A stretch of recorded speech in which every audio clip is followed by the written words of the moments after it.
This is the second of 3 informal techniques for assessing the validity of deductive arguments that we will review. The second technique consists simply of identifying the logical form of a deductive argument as a logical form that has previously been shown to be deductively valid.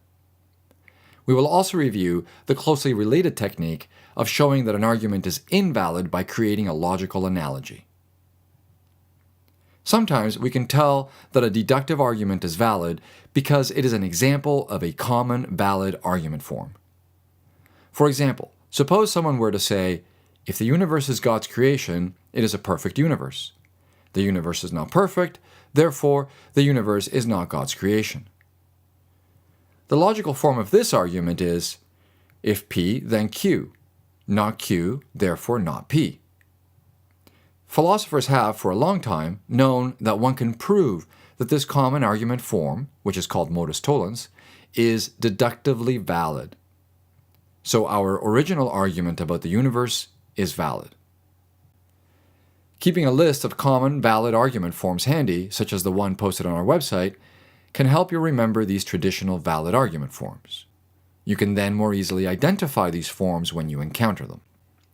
Sometimes we can tell that an argument is invalid because of its logical form. When we notice this, we can create a logical analogy to show that the argument is invalid. A logical analogy is an argument that has the same logical form as the given argument, but uses different sentences. Suppose someone presented the following invalid argument. If God exists, the challenges we endure improve our character. The challenges we endure improve our character, therefore God exists. The logical form of this argument is, if P, then Q. Q, therefore P. This argument form, which commits the fallacy called affirming the consequent, is invalid. We can show that the original argument about the existence of God is invalid by simply using less controversial sentences for P and Q. For example, we might use, for P, the box is square, and for Q, the box has 4 sides. We can then say that the argument for the existence of God is logically analogous to the following argument. If the box is square, then it has 4 sides. The box has 4 sides, therefore the box is square. Suppose that the first premise is true.